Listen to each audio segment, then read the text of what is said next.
Good morning. Thank you, Kevin.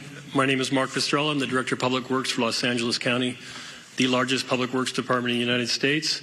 We're coordinating across the area with all our partner agencies, including, of course, primarily the City of Los Angeles, in addressing this event today.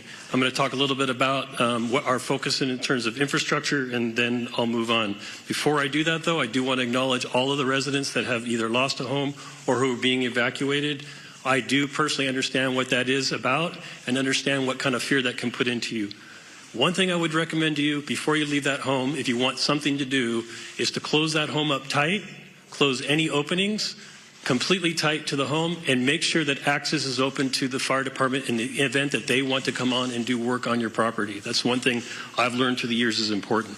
So right now, LA County Public Works is focused on water supply, the road safety and transportation system, and preparing our flood control system for the inevitable post-event, which may be flows of debris and mud. With respect to water resources, there's been quite a bit of talk in the media about the water system that we're using for suppression. So let me make the following statement. There have been quite a bit of comments over social media about the local water supply and its impact on firefighting efforts. There is collaboration across this region. Over 200 water retailers serve the region. LA County serves the area that in the Eaton fire area. LA City serves the area, the Palisades area. We also serve the Palisades area in the north area of unincorporated area water supply through the hydrant system. The municipal water systems that service our homes and businesses continue to work effectively. However, they are not designed to fight wildfires. A firefight with multiple fire hydrants drawing water from the system for several hours is unsustainable. This is a known fact. That's why air support is so critical to the firefight. And unfortunately, wind and air visibility have prevented that support. County water reservoir, however, county and city water reservoirs, open reservoirs, are available and on standby once that support becomes available. We will be having fixed wing as well as helicopter draw of water from our system. We also need customers to understand that it is really quite futile to attempt to fight fire with your hose at your house. That's not something I would recommend you do, but in fact I would ask that you turn off your water and turn off your gas, both things before you leave the residence, so that we can continue to have that water supply for the hydrant system. The transportation system is operating with many, many closures. Those closures are meant for evacuation as well as fire suppression efforts. So we're asking residents not to abandon vehicles in streets, to not park vehicles in streets, but to leave those vehicles on your property. And we ask that you drive very carefully, because we also have the other event of wind right now. And we have numerous signals out across the area. So we need people to drive very consciously in the street system. And then the third piece in the road system and in our homes is the wind is causing massive tree fall. We have numerous, over hundreds and hundreds of trees that have fallen in the area already. We expect more of that to occur.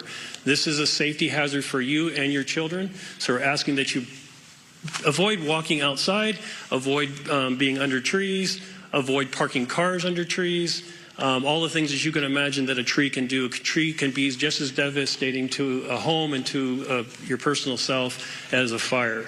So please be aware that the wind event is going to continue, and the infrastructure is in place to do with that. We are currently preparing to remove that. We are removing trees as they fall where it's safe to do so. There will be a mass debris removal system put together that the county is coordinating, but we would be removing and working with the cities to remove the mass debris that's going to occur not only from the structures that have been damaged, but all of these trees that are down. So please, one of the things is make way for our utility workers who are in support of the very brave firemen and sheriff and police force that are out doing their job. We are in full support of them. So lastly, on the flood control system, this is just a quick note that yes, in fact, we will have a lot of debris. The flood control system has been impacted, that covers the entire region, by the fire. In fact, many of our facilities have been burned. One in Eaton area, Eaton Yard, where there is a debris dam there, and its facilities are currently threatened. We're looking at that and want to raise up those systems. As we enter into post-fire, Our department will be available to do a review of your individual properties to make sure that you're safe from debris flow as another event that may occur in LA County. With that, I'm happy to turn over the microphone to my partner from the Department of Water and Power, the General Manager, Janice Quinones. Thank you, Mark. I am Janice Quinones, CEO and Chief Engineer for LADWP. I want to start by thanking everybody on this response. I've been in emergency management my whole career, and the collaboration I've seen in this response has been incredible, especially our first responders, our crews. I want to thank our crews that have been working on high winds trying to restore power as fast as possible. And also county, city council, mayor's office. The mayor has been in contact with me all the time. And also other utilities in California have been proactively reaching out to us to help us with the restoration. So we're in the process of contacting them to ask for more support. I want to continue the thought process that Mark had about water supply in Palisades. We had a tremendous demand on our system in the Palisades. We pushed the system to the extreme. 4 times the normal demand was seen for 15 hours straight, which lowered our water pressure. We were pushing 75 CFS on our trunk line to try to keep water pressures in the system.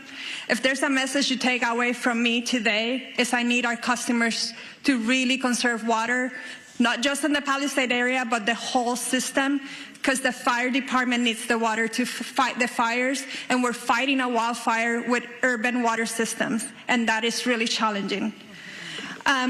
What happened in Palisades? We have 3 large water tanks, about 1 million gallons each. We ran out of water in the first tank at about 4:45 p.m. yesterday. We ran out of water in the second tank about 8:30 p.m. and the third tank about 3 a.m. this morning. Those tanks help with the pressure on the fire hydrants and the hills of Palisades.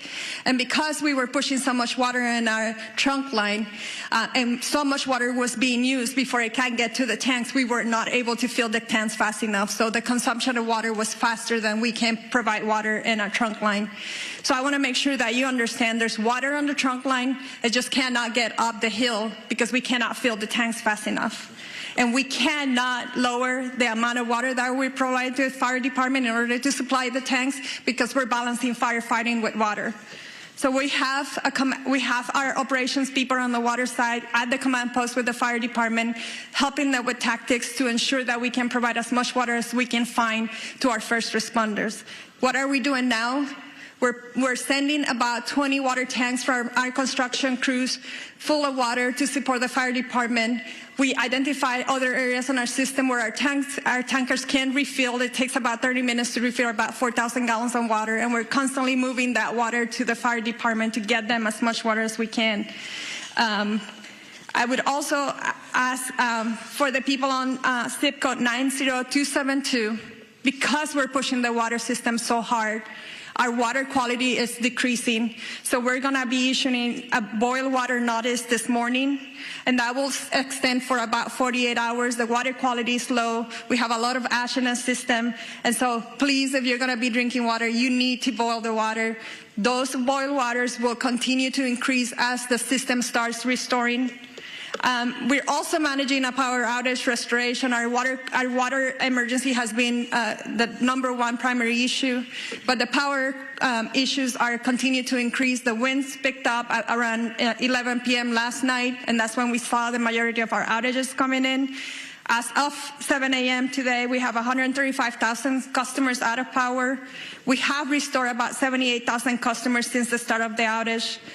32 customers have been out of power for more than 10 hours and 7 for over 18 hours. If you are out of power, I urge you to call us, call 911, let us know so that we can get to you as fast as safely as possible. We are on a severe emergency activation at the EOC for both water and power. It's taking us 24 to 48 hours to get to all of the outage. That's why we're going to start increasing our mutual aid request to get more crews on here to reduce that restoration time. But we cannot do that until it's safe for our crews. And I'm happy to report we have had no safety incidents for either the water and the power crews, which we need all the crews safely operating in our system. 40% of our outages were due to us having to de-energize the circuits for public safety. And we cannot energize them until it's safe to do so, and we have put eyes on our system. 20% is because of wire downs, and 6.5% is because our system has protected itself from further outages, and so we have to patrol every line before we come back online.